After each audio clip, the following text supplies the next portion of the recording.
So hello and very warm welcome everybody. मेरा नाम है वीर प्रताप सिंह और मैं आप सभी का स्वागत करना चाहता हूं विजय सूत्रा के इस नया प्लेटफॉर्म पे। सो गाइस, पिछले 2 दिनों में जो भी महत्वपूर्ण घटनाएं घटित हुई हैं, आप लोगों के लिए रेलेवेंट चीजें हम इस सेशन के साथ लेके आते हैं, जिसके अंदर मैं इन चीजों को डिवाइड करता हूं तीन बड़े डायमेंशंस के अंदर, जिसके तहत हम ये करंट इवेंट्स को कवर करते हैं। सबसे पहला तो हाई प्रोबेबिलिटी, जो बहुत इंपॉर्टेंट टॉपिक्स होते हैं जो न्यूज के अंदर है, उसको हम डिस्कस करते हैं। देन उसके बाद हम मीडियम प्रोबेबिलिटी टॉपिक्स को डिस्कस करते हैं। एंड तीसरा और सबसे इंपॉर्टेंट डायमेंशन जो आपको इन सेशंस के अंदर मिलता है, कि अगर आप कॉम्पिटिटिव एग्जामिनेशंस की तैयारी कर रहे हैं तो आपको ये चीज पता है कि जो एग्जामिनेशन होती है ना, वो जो पर्टिकुलर स्टेट्स होते हैं उनके स्टैटिक जीके को कभी कभार वो एग्जामिनेशन में पूछ लेती है। तो आप लोगों का स्टैटिक जीके भी साथ साथ में कवर होते रहे, इसके लिए हमने क्या किया है, हमने जो है स्टैटिक जीके का भी सेगमेंट एक यहाँ पे डाला हुआ है। ठीक है, तो वहीं से अपने इसको स्टार्ट करते हैं। तो सबसे पहला जो रीसेंट रेलेवेंस में न्यूज रहा है कि भाई कौन सा, या तो यहीं पे देख लेते हैं, ओडिशा सरकार के 2 वर्ष पूरे होने के कार्यक्रम की मेजबानी किस शहर में की गई थी। रिसेंटली क्या हो गया कि प्रधानमंत्री मोदी और प्रेसिडेंट द्रौपदी मुर्मू मैडम, ये लोग उड़ीसा गए थे। ठीक है, एंड उसी टाइम पीरियड पे 2 वर्ष उड़ीसा सरकार को हुआ था, एंड उसी टाइम पीरियड पे एक बहुत बड़ी आयोजन और उज्जवनी, दैट इज सेलिब्रेशंस करे गए, और उसी सेलिब्रेशंस के तहत बहुत ज्यादा स्कीम्स की भी शुरुआत करी गई है by the prime minister Modi and president Droupadi Murmu.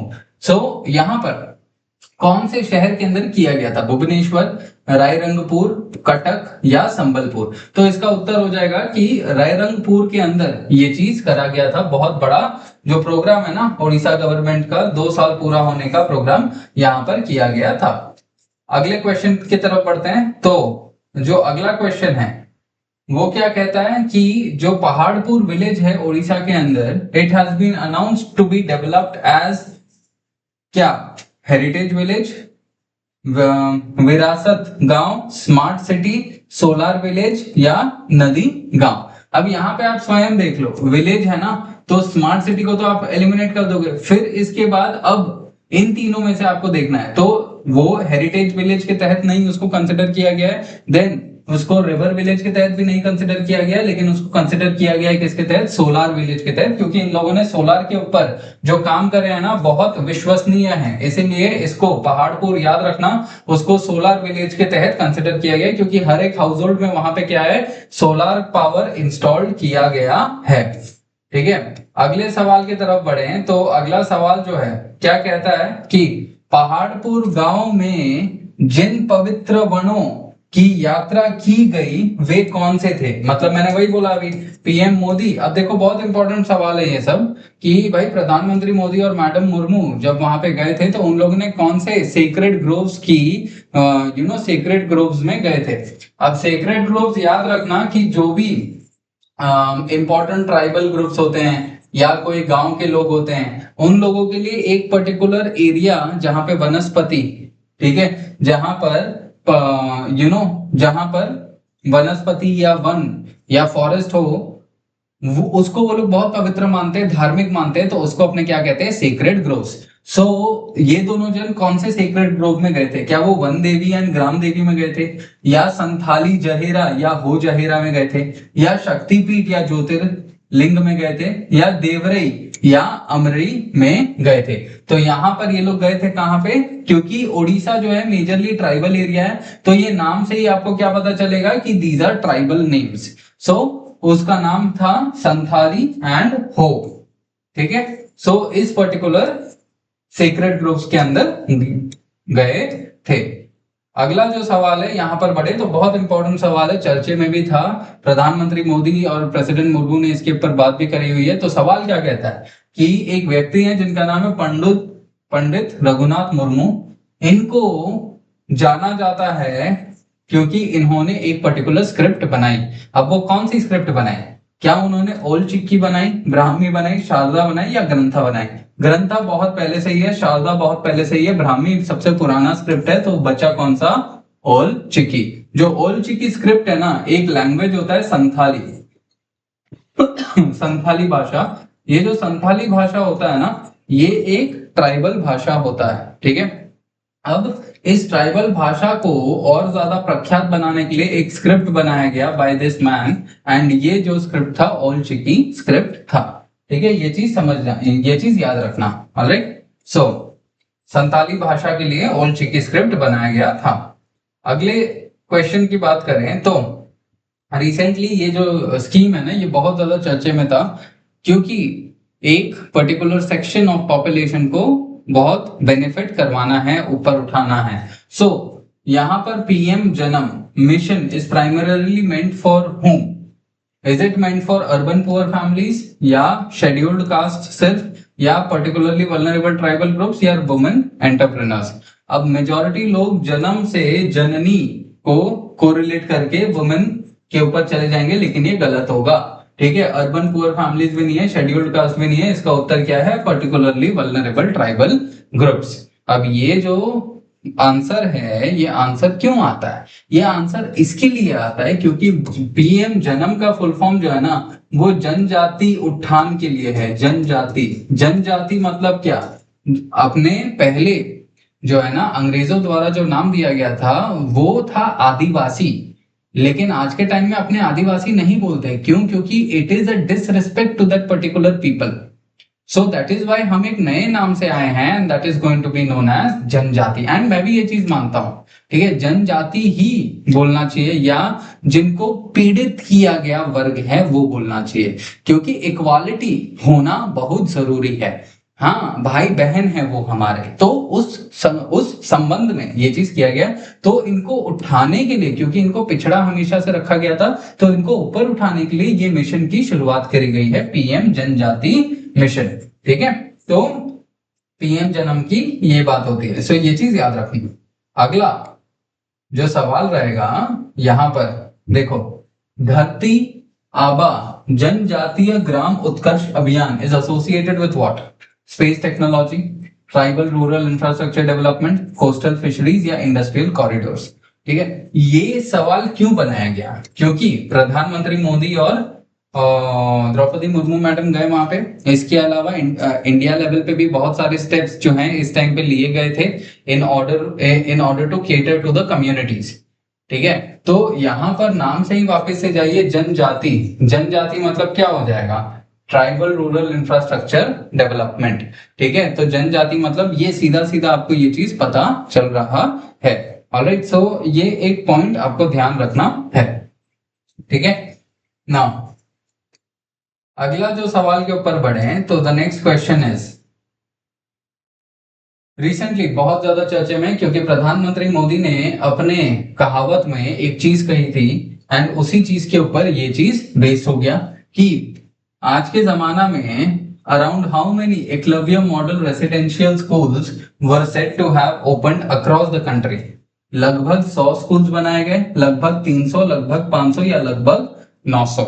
सो कितने ऐसे एकलव्य मॉडल रेसिडेंशियल स्कूल्स जो हैं उसको बनाया गया है? सो ये एक बहुत बड़ा सवाल है। तो इसका उत्तर जो रहेगा वो रहेगा कि प्रधानमंत्री मोदी ने अपने भाषण में कहा था कि लगभग 500 ऐसे एकलव्य मॉडल रेसिडेंशियल स्कूल्स हैं जिसको बनाया गया। अब एकलव्य मॉडल रेसिडेंशियल स्कूल जो है इसको ट्राइबल एरियाज के अंदर बनाया गया है, जहां पर ट्राइबल लोगों को जो अच्छा एजुकेशन देने की बात करी जाती है, जहां पे उनको रेसिडेंशियल लेवल पे कि वो लोग वहां पे रह के अपना एजुकेशन ले सके, उस कंटेक्स्ट में यहाँ पर उनको देने की बात होती है। ठीक है, तो वो चीज याद रखना। अगला जो सवाल आपका बनेगा वो बनेगा कि जो राष्ट्रीय सिकल सेल एनीमिया उन्मूलन मिशन का उद्देश्य क्या है? डेंगू प्रकोप को नियंत्रण करना, सिकल सेल एनीमिया का उन्मूलन, हर्बल दवाओं को बढ़ावा देना, या अंगदान का विस्तार करना? सो सिंपल सी बात है भाई, सवाल के अंदर ही दिया गया है ना, sickle cell anaemia mission. Recently बहुत न्यूज में था, क्योंकि कहा जा रहा था कि भारत सरकार इसके ऊपर बहुत ज्यादा इफेक्टिवली काम कर रही है। ठीक है, तो सिकल सेल एनीमिया किसके लिए रहेगा कि भाई सिकल सेल एनीमिया जो एक बीमारी है उसको निकालने के लिए, उसको हटाने के लिए। अब परीक्षा आपसे साइंस, ये आप साइंस में करेंगे कि एनीमिया की जो कमी होती है वो क्यों होती है? क्या वो आयरन डेफिशिएंसी की वजह से होती है? क्या वो कैल्शियम डेफिशिएंसी की वजह से होती है? ये आपका साइंस में आप लोग करेंगे। ठीक है, सो इसका उत्तर जो है that is to eradicate sickle cell anaemia. अगले सवाल के ऊपर अपने जाएं तो नेक्स्ट क्वेश्चन, अभी जैसे आपको पता है कि 21 को इंटरनेशनल योगा डे सेलिब्रेट किया जाता है, और यही इंटरनेशनल योगा डे आज के टाइम में पूरे विश्व के अंदर प्रख्यात रूप में फॉलो किया जा रहा है। तो इस इंटरनेशनल योगा डे का थीम क्या था? बहुत इंपॉर्टेंट सवाल है, क्योंकि परीक्षा के अंदर ये सवाल बनाया जा सकता है आप लोगों से। सो यहाँ पर आप क्या देख सकते हैं कि जो theme of international day of yoga है वो है कौन सा भाई, कि क्या ये योगा फॉर ग्लोबल हार्मनी है, योगा फॉर हेल्दी एजिंग है, योगा फॉर इनर पीस है, या योगा फॉर सस्टेनेबल लिविंग है?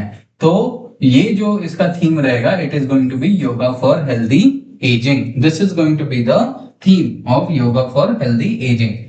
ठीक है, क्योंकि ये थीम क्यों दिया गया है आप खुद समझना। योगा जो है वो हेल्थ बेनिफिट के लिए बहुत इंपॉर्टेंट है, एंड आज के टाइम पीरियड में जब बुढ़ापा आ रहा है लोगों के अंदर, तो लोग जो है ना बहुत कमजोर हो जा रहे हैं। तो वो कमजोरी अब ना रहे, वो कमजोरी को कम करने के लिए अगर कोई व्यक्ति पहले से ही योगा करते आ रहा है तो उसके शरीर के अंदर फुर्ती रहेगी, वो अच्छे से अपना जो बुढ़ापा भी है उसको भी इंजॉय कर पाएंगे। सो दैट इज वाई पहले से ही योगा किया जाए ताकि बुढ़ापे में दिक्कत ना हो। दैट इज द रीजन कि योगा फॉर हेल्दी एजिंग की बात करी जाती है यहाँ पे। ठीक है, ये चीज समझना। अगला जो होगा that is the yoga Sangam portal crossed the registration milestone of how many lakhs. ठीक है, अब ये पोर्टल हमने पहले भी न्यूज के अंदर कवर किया हुआ है कि भाई ये जो पोर्टल है इसको बनाया गया है। अभी क्योंकि इंटरनेशनल योगा डे आया, तो इस इंटरनेशनल योगा डे के अंदर ये पोर्टल के ऊपर कितने लोगों ने रजिस्टर करा। जब भी डेटा दिया होता है ना, वो चीज याद रखना, कभी भी एक्सट्रीम्स जो रहेंगे ना, दोनों भी सबसे कम और सबसे ज्यादा, दोनों जनरली नहीं होते। मैं ये नहीं बोल रहा हूं कि हमेशा नहीं होते, मैं बोल रहा हूं कि जनरली नहीं होते हैं। ठीक है, तो वो चीज ध्यान रखना।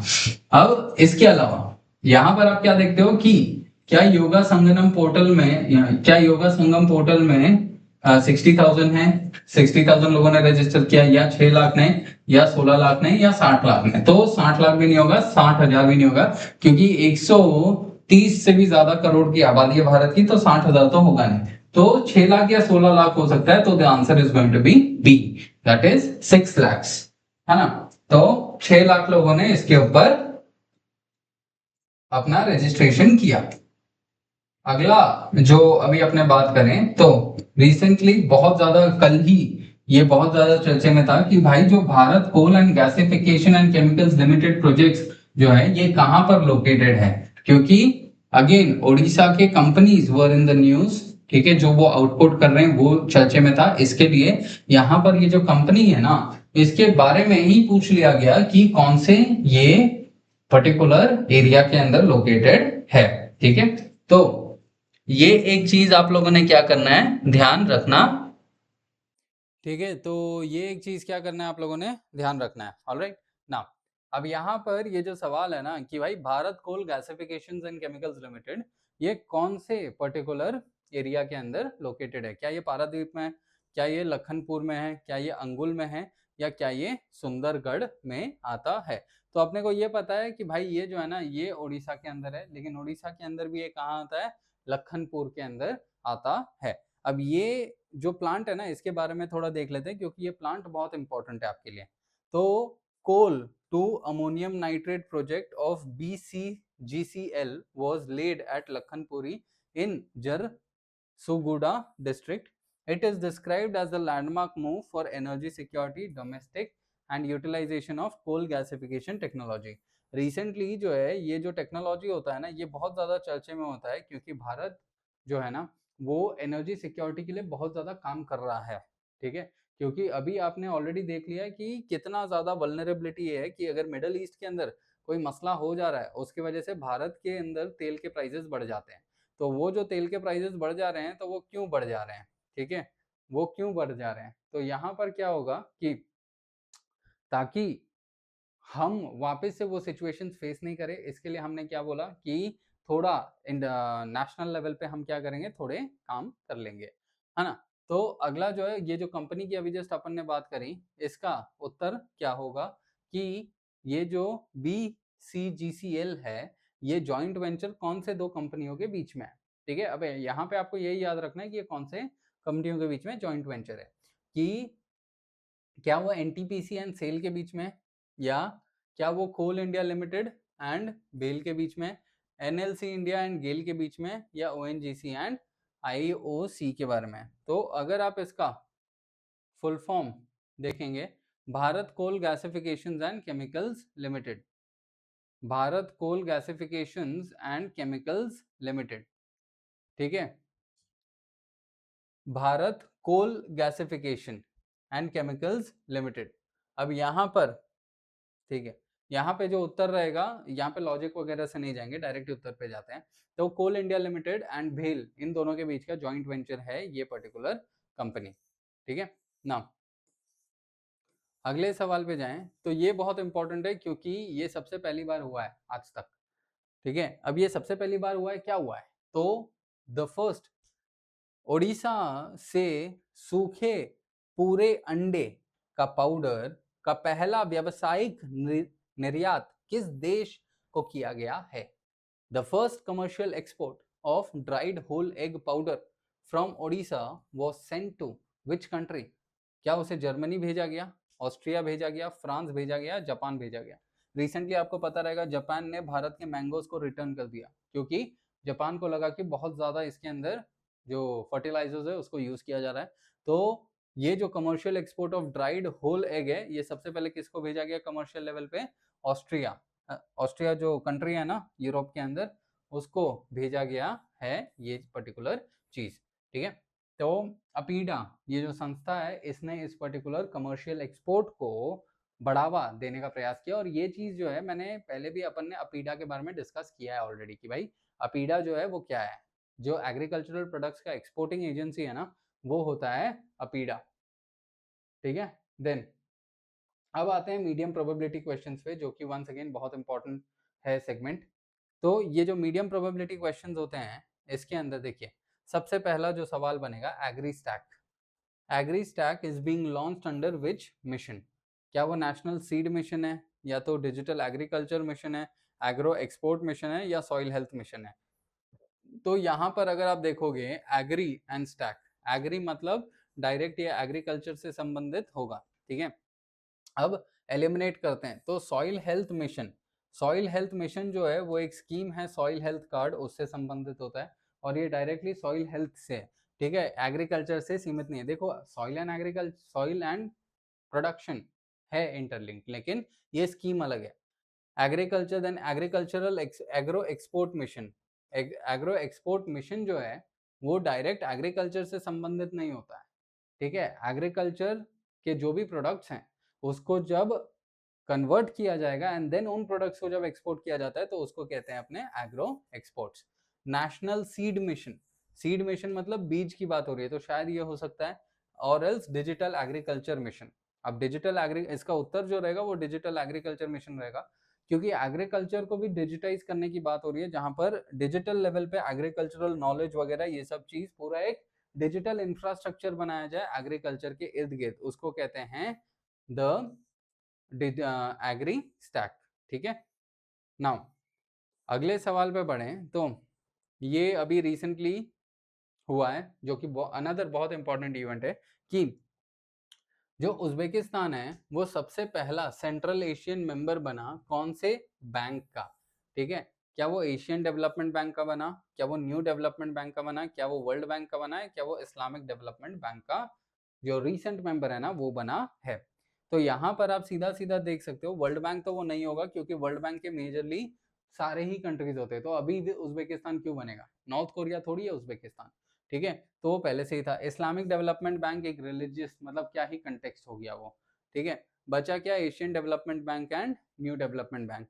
अब यहाँ पर उज्बेकिस्तान जो है वो यूरेशियन एरिया के अंदर आता है, एंड फिर न्यू डेवलपमेंट बैंक है। तो अगर मैं यहाँ पे आपको बताऊं, तो न्यू डेवलपमेंट बैंक जो है रिसेंट लेवल पे जब ब्रिक्स की शुरुआत करी गई थी, तो ब्रिक्स कंट्रीज ने, that is Brazil, Russia, India, China, south Korea ने मिलकर एक बैंक की शुरुआत करी थी, that is new development bank.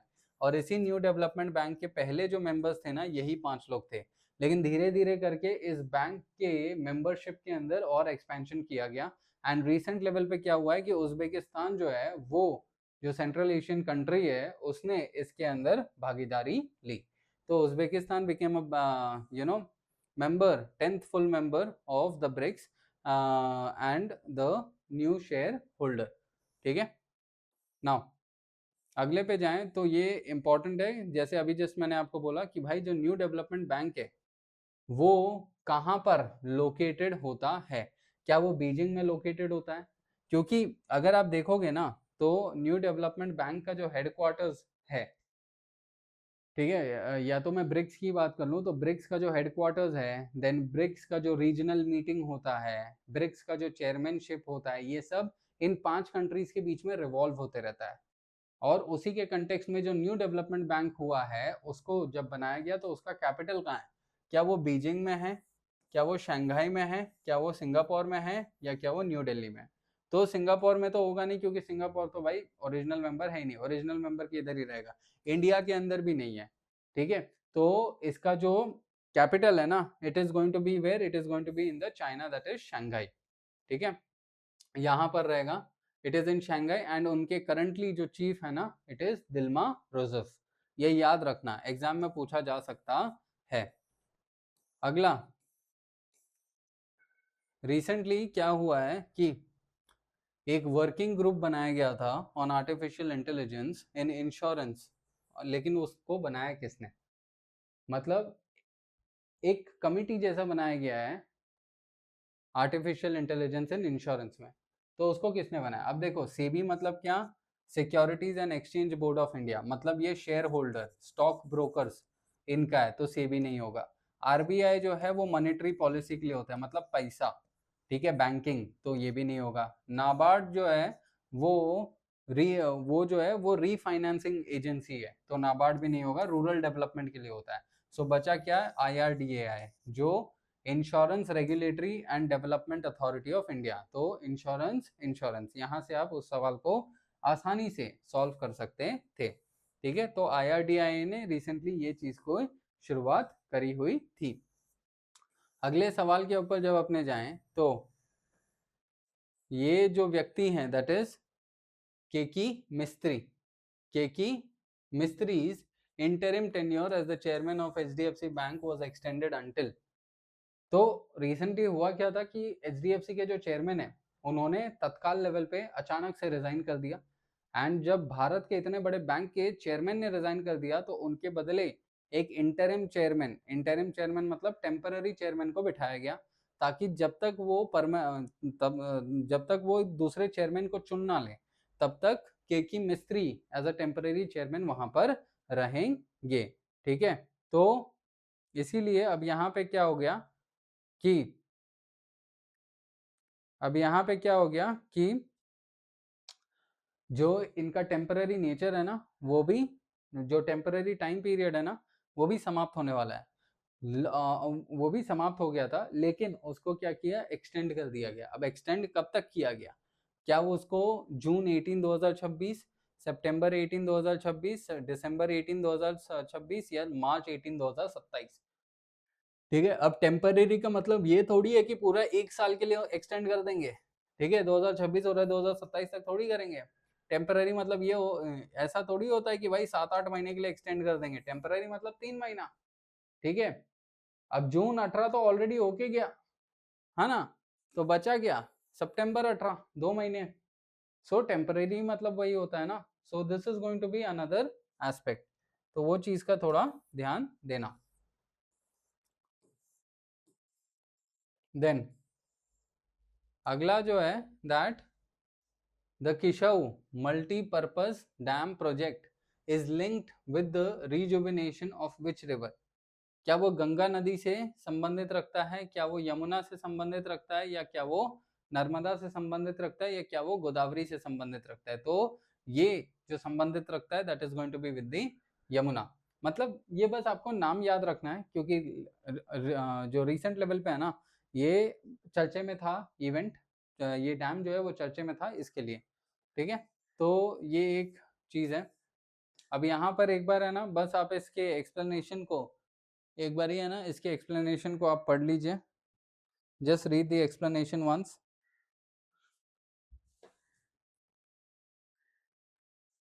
Alright, so I hope that you have read it and then फिर उसके बाद अब अपने आगे बढ़े। तो यहाँ पर आप अपने अगले सवाल पे जाएं। तो अगले सवाल पे जो सवाल है वो क्या कहता है कि भाई जो वॉर मेमोरियल है, एक वॉर मेमोरियल बनाया गया। वॉर मेमोरियल मतलब क्या, एक ऐसा स्थान, ठीक है, एक ऐसा स्थान जहां पर जो हमारे सोल्जर्स है ना उनको याद रखने के लिए एक मेमोरियल बनाया गया है।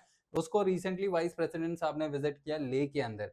और लेह के अंदर वो कौन सा वॉर मेमोरियल है? क्या वो कारगिल मेमोरियल है, क्या वो hall of fame war memorial है, नेशनल वॉर मेमोरियल, या अमर जवान ज्योति? सो लेह के अंदर वो जो वॉर मेमोरियल है उसको कहते हैं hall of fame war memorial, जहां पर वाइस प्रेसिडेंट साहब ने अभी जस्ट विजिट किया हुआ है। ठीक है, जो अगला सवाल है उसको अपने क्या कहते हैं कि जो सिंधु घाट है नियर ले, ये क्या चीज दर्शाता है? क्या ये टूरिज्म को प्रमोशन दर्शाता है? क्या ये civilisational heritage and cultural unity को दर्शाता है? क्या ये बॉर्डर रूट्स को दर्शाता है? या क्या ये रिवर इंटरलिंकिंग को दर्शाता है? तो ये किस चीज को दर्शाता है? सो यहाँ पर ये जो सिंधु घाट है, नाम से ही जाइए सिंधु घाट, ठीक है, तो ये थोड़ा एक स्पिरिचुअल लेवल, सिविलाइजेशनल लेवल, इन सब चीजों को दर्शाता है। क्योंकि सिंधु क्या है, वो इंडस नदी का पुराना नाम है, ठीक है। तो सिंधु एक सिविलाइजेशनल हेरिटेज है हमारा, तो उसी के तहत ये नाम दिया गया है। तो सिंधु घाट जो है ये चीज सिविलाइजेशनल हेरिटेज से संबंधित होता है। अगला जो सवाल आपका बनेगा that is going to be what, कि ये मैंने पहले भी मेरे प्रीवियस सेशंस के अंदर भी मैंने इस चीज के बारे में बात किया हुआ है ऑलरेडी, कि जो चांगथाई गोड्स हैं they are associated with which product? क्या वो सिल्क से संबंधित रखते हैं, क्या वो पश्मीना से संबंधित रखते हैं, वुल कारपेट से, या लेदर से? तो जो लद्दाख एरिया है ना वहां पर एक कम्युनिटी है, ठीक है, जो एक गोट को रियर करते हैं, that is going to be the Changthangi goats. और ये चांगथंगी गोट्स यूज होते हैं पश्मीना वुल के लिए, one of the highest ranking wool, ठीक है। एक और वुल होता है जिसको अपने कहते हैं मेरिनो वुल, ठीक है, ये one of the highest ranking woollen wool होता है, मतलब सबसे महंगा, ठीक है, मेरिनो वुल उसको कहा जाता है। अब अगले सवाल की तरफ बढ़ें। तो जो सबसे पहला रॉक चेक डैम है सिंधु नदी पे जो बनाया गया था, उसको कौन से स्कीम के तहत बनाया गया था? क्या उसको अटल भूजल योजना के तहत बनाया गया, सिंधु जल समृद्धि अभियान, जल शक्ति अभियान, या नमामि गंगे? अब यहीं से देख लीजिए ना, सिंधु रिवर मतलब इंडस रिवर की बात हो रही है, ठीक है, और ये जो है नमामि गंगे गंगा है, गलत। जल शक्ति अभियान, ठीक है, जल शक्ति अभियान मतलब वाटर हार्वेस्टिंग वगैरह, तो ये गलत हो जाएगा। अटल भूजल योजना मतलब ग्राउंड वाटर के लिए, तो वो गलत हो जाएगा। तो उत्तर क्या बच जाएगा इसका? बी, ठीक है। तो ऐसे थोड़ा लॉजिक लेवल पे अगर अपने करेंगे ना तो आसानी से जो सवाल है ना वो बन सकते हैं यहाँ पे।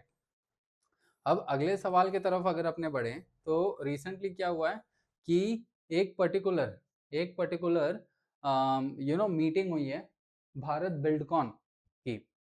तो ये भारत बिल्डकॉन जो है ये कौन से शहर के अंदर किया गया? क्या इसको मुंबई में किया गया, क्या इसको न्यू दिल्ली में किया गया, अहमदाबाद, या चेन्नई? तो इसको जो है ना न्यू दिल्ली के अंदर भारत बिल्डकॉन को किया गया है। अब ये जो भारत बिल्डकॉन है ना, ये जो भारत बिल्डकॉन है it is going to be on the particular constructions, मतलब बिल्ड करना, इंफ्रास्ट्रक्चर डेवलपमेंट वगैरह, इन सब के लिए ये एक सेमिनार, एक गैदरिंग ऑर्गेनाइज किया गया था न्यू दिल्ली के अंदर। अगला जो सवाल आपका आएगा that is going to be Nirbhay Chetna, ठीक है। अब ये जो निर्भय चेतना है इसको डिजाइन किया गया है to sensitise over 17.5 lakh youth, ठीक है। सो ये जो सेंसिटाइजेशन प्रोग्राम है ये किस से संबंधित रखता है? क्या ये फीमेल स्टूडेंट से संबंधित रखता है, क्या ये मेल इलेक्टेड रिप्रेजेंटेटिव से संबंधित रखता है, सेल्फ हेल्प ग्रुप, या आंगनवाड़ी वर्कर्स? सो जो ये जो निर्भय चेतना है ना, ये निर्भय चेतना सेंसिटाइज करने के लिए बनाया गया है किसको? मेल इलेक्टेड रिप्रेजेंटेटिव्स को, मेल इलेक्टेड रिप्रेजेंटेटिव्स को सेंसिटाइज करने के लिए बनाया गया। अब ये चीज बहुत इंपॉर्टेंट है, इसके लिए मैं यहाँ पे पढ़ ले रहा हूँ इसको। तो ये जो निर्भय चेतना है, ये निर्भया फंड आपको पता है क्यों बनाया गया था? क्योंकि जब निर्भया केस हुआ था तो यहाँ पर महिलाओं को सुरक्षित रखने के लिए निर्भया फंड बनाया गया, जिसमें से पैसा जो है ना यूज किया जाएगा to for women security initiatives. तो निर्भया फंड के तहत निर्भया चेतना को भी बनाया गया है, जिसके तहत जो भी मेल इलेक्टेड रिप्रेजेंटेटिव्स होंगे, मतलब मान लीजिए पंचायत के अंदर जो मेल रिप्रेजेंटेटिव है, ठीक है, वो इलेक्टेड रिप्रेजेंटेटिव, म्यूनिसिपैलिटीज के अंदर इलेक्टेड मेल रिप्रेजेंटेटिव्स जो सांसदों के अंदर है, उन सबको क्या किया जाएगा? सेंसिटाइज किया जाएगा कि भाई महिलाओं की safety, gender equality and leadership में महिलाओं को उत्थान किया जाए। ठीक है, तो उस कंटेक्स्ट में ये जो पर्टिकुलर चीज है ना वो करी जा रही है। अगला जो है दैट इज ये अनदर एक इंपॉर्टेंट सवाल है जिसको यहाँ पे आपको जानना बहुत जरूरी है। तो ये जो सवाल है ये क्या कहता है कि भाई रिसेंटली जो डॉक्टर जितेंद्र सिंह हैं उन्होंने बायलैटरल टॉक्स किए न्यू दिल्ली के अंदर with the ministers of interior and safety of which country? क्या रिपब्लिक ऑफ कोरिया के मिनिस्टर्स के साथ इन्होंने बात करी, या Republic of Singapore, Republic kingdom of Thailand, या सोशल रिपब्लिक ऑफ वियतनाम? तो रिसेंटली इन्होंने बात करा था द रिपब्लिक ऑफ कोरिया के इंटीरियर मिनिस्टर के साथ, ठीक है, उन्होंने इनके साथ बात करी थी, जहां पर, ठीक है, ऑलराइट, अब आते हैं हमारे अगले स्टाइल ऑफ क्वेश्चंस के ऊपर, that is going to be the state level static GK. ठीक है, और आज जो हम स्टेट लेने वाले हैं that is going to be what? Uttar प्रदेश।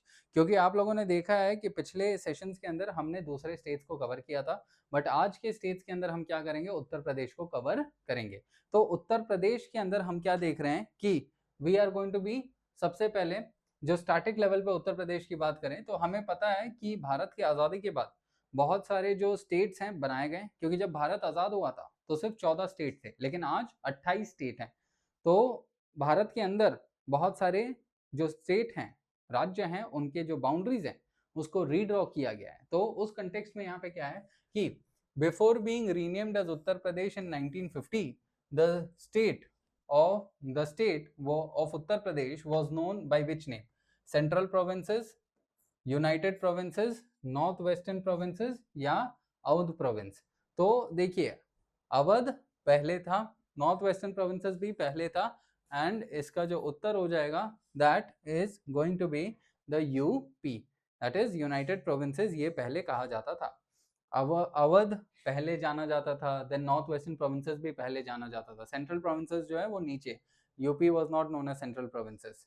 ठीक है, अगले सवाल की तरफ बढ़े तो यहाँ पर दूसरा जो सवाल है, कौन सी नदी उत्तर प्रदेश से होकर बहने वाली सबसे लंबी नदी कौन सी होती है? क्या वो यमुना है, क्या वो घगरा है, क्या वो गोमती है, या क्या वो गंगा है? तो जाहिर सी बात है गंगा जो है भारत की सबसे बड़ी नदी होती है, तो उत्तर प्रदेश में भी सबसे बड़ी नदी जो है वो कौन सी होगी? सीधी सीधी बात है, गंगा होगी। ठीक है ना, गंगा के बाद ये जो अगला सवाल है कि जो गोमती नदी है वो ओरिजिनेट करती है कौन से डिस्ट्रिक्ट ऑफ उत्तर प्रदेश से? क्या वो पीलीभीत डिस्ट्रिक्ट से निकलती है, क्या वो प्रयागराज से निकलती है, क्या वो आगरा से निकलती है, क्या वो झांसी से निकलती है? तो वो जो है ना निकलती है पीलीभीत से। बहुत इंपॉर्टेंट नदी है गोमती नदी। ठीक है, अब यही गोमती जो है, यहाँ पर आपने एक और नदी के बारे में सुना रहेगा, सरयू। ठीक है, ये सरयू नदी के ऊपर ही जो है ना अयोध्या, जो आपने लॉर्ड राम के बारे में सुना है ना Ayodhya, so that is going to be on the Saryu river. Okay, so ये याद रखना, सरयू नदी के ऊपर। नाउ यहाँ पर अगले सवाल की बात करें तो दुधवा, बहुत इंपॉर्टेंट है ये, क्योंकि ये अलग अलग एग्जामिनेशन के अंदर सवाल बनाए गए हैं। तो दुधवा नेशनल पार्क जो है वो कौन से डिस्ट्रिक्ट ऑफ उत्तर प्रदेश के अंदर लोकेटेड है? क्या वो बहराइच में है, क्या वो लखीमपुर खेरी में है, क्या वो सीतापुर में है, या क्या वो गोंडा में है? तो ये जो नेशनल पार्क है ना ये लोकेटेड है लखीमपुर खेरी में। अब नेशनल पार्क मतलब क्या? ये एक प्रोटेक्टेड एरिया है। ठीक है, और प्रोटेक्टेड एरिया में क्या क्या आता है? नेशनल पार्क आता है, देन वाइल्ड लाइफ सैंक्चुरी आता है, ठीक है। सो ये देन जू आते हैं। सो ये सब प्रोटेक्टेड एरियाज होते हैं। अब अगले सवाल की तरफ बढ़े तो यहां पर उत्तर प्रदेश का कौन सा स्टेट बर्ड है? Which of the following is a designated state bird of Uttar Pradesh? अब बात करें तो ग्रेट इंडियन बस्टर्ड अपने को पता है राजस्थान का है। पीकॉक जो है वो नहीं है यहाँ पे। हॉर्नबिल जो है ये भी नहीं है। इसका उत्तर क्या हो जाएगा? सैरोस क्रेन। उत्तर प्रदेश का जो स्टेट बर्ड होता है that is going to be what? Sarus crane. ये याद रखना है आपने, ठीक है। अगला जो है यहाँ पर अभी जस्ट मैंने अयोध्या की बात करी, तो अयोध्या जो है कौन से भगवान से संबंधित रखता है, मतलब वो कौन से भगवान का बर्थ प्लेस है? क्या वो कृष्ण भगवान का बर्थ प्लेस है, लॉर्ड बुद्धा का है, लॉर्ड महावीरा का है, लॉर्ड रामा का है? ऑब्वियसली अयोध्या जो है किससे संबंधित रखता है? भगवान राम से। सो लॉर्ड राम का it is known as the birthplace. और कौन से नदी पे है? It is located on the Sarayu river. ये चीज आपने याद रखना है, ठीक है। अगला जो सवाल है आपका यहाँ पे, तो द त्रिवेणी संगम। त्रिवेणी संगम मतलब 3 नदियों का संगम जो प्रयागराज के अंदर होता है, वो कौन सी 3 नदियां हैं जो संगम करती है? क्या वो गंगा यमुना सरस्वती है, गंगा गोमती यमुना है, गंगा सोन यमुना है, या गंगा चंबल बेतवा है? तो उसका उत्तर हो जाएगा गंगा यमुना सरस्वती। ये आपको पता ही है, ठीक है। त्रिवेणी संगम मतलब 3 नदियों का संगम। अगले सवाल की तरफ बढ़े अपने, तो अगला जो सवाल है बहुत इंपॉर्टेंट है, क्योंकि बहुत सारे एग्जामिनेशंस के अंदर इसके ऊपर सवाल भी बनाया गया है। अब वो सवाल कौन सा है? दैट जो सारनाथ है वो फेमस क्यों है? Because it is the place जहां पर गौतम बुद्ध ने क्या किया। सारनाथ फेमस है क्योंकि गौतम बुद्ध ने उस जगह पर क्या किया। क्या गौतम बुद्ध ने वहां पर अपना एनलाइटनमेंट हासिल किया, मतलब ज्ञान प्राप्त हुआ बुद्ध को, या बुद्ध का जन्म हुआ था, या बुद्ध ने पहला उपदेश दिया था, या बुद्ध ने महापरिनिर्वाण प्राप्त किया था, मतलब उनका मृत्यु वहां पे हुआ था? तो यहाँ पर उन्होंने अपना सबसे पहला उपदेश दिया था सारनाथ के अंदर, ठीक है। सबसे पहला प्रवचन दिया था, जीवन के सत्य बताए थे यहाँ पे। So that is going to be the idea here, ठीक है। अगले सवाल की बात करें तो क्वेश्चन नंबर 9। ये जो काकोरी कॉन्स्पिरेसी है मॉडर्न हिस्ट्री का बहुत ज़्यादा इंपॉर्टेंट कंसेप्ट है उत्तर प्रदेश से संबंधित, कि जो 1925 में काकोरी कॉन्स्पिरेसी हुआ था वो एसोसिएट किससे करता है, ठीक है। क्या वो सिविल डिसोबीडियंस से करता है, नॉन कोऑपरेशन से करता है, रेवोल्यूशनरी फ्रीडम स्ट्रगल, या क्विट इंडिया मूवमेंट? अगर आपको ये पता रहेगा सिविल डिसोबीडियंस की शुरुआत ही 1930 में हुई थी, तो ये तो नहीं होगा। नॉन कोऑपरेशन मूवमेंट 1920 से 1922 तक था, तो ये भी नहीं होगा। क्विट इंडिया मूवमेंट 1942 में था, तो ये भी नहीं होगा। और ये हम बात कर रहे हैं 1925 की, तो इसका उत्तर हो जाएगा क्या? सी, ठीक है। इसका उत्तर हो जाएगा आपका C, that is revolutionary freedom struggle. Kakori movement जो है उससे संबंधित रखता है। अगला जो है ये बहुत वंस अगेन रिसेंट टाइम्स में बहुत दूसरे एग्जामिनेशंस के अंदर भी पूछा गया है, न्यूज में भी ये जाना जाता है। तो ये जो नोएडा इंटरनेशनल एयरपोर्ट है जिसको जेवर एयरपोर्ट भी कहा जाता है, is located in which district of Uttar Pradesh? क्या वो गाजियाबाद में है, गौतम बुद्ध नगर में है, क्या वो मेरठ में है, या क्या वो बुलंदशहर में है? सो रिसेंटली इसको बनाया जा रहा है कहाँ पर? नोएडा में, गौतम बुद्ध नगर के अंदर ये जो नोएडा इंटरनेशनल एयरपोर्ट है ना उसको बनाया जा रहा है। तो ये याद रखना कि ये कहाँ पर पाया जाएगा? गौतम बुद्ध नगर में, ठीक है। ये नोएडा में है, उत्तर प्रदेश के अंदर है, दिल्ली के बाहर है। All right, so this is going to be the last question for today. सो यहाँ पर साथियों हमने कवर किया है पिछले 2 दिनों का करंट अफेयर्स, एंड अगले जो उत्तर प्रदेश के बारे में जो करंट अफेयर्स था उसके बारे में कवर किया है। So more than 30 news events, 35 news events को हमने इस सेशन के अंदर कवर किया है। सो इस सेशन के लिए बस इतना ही रखेंगे। मिलूंगा आपसे अगले सेशन में। तो until then stay safe, take care everybody, keep studying. Thank you and Jai Hind my dear friends.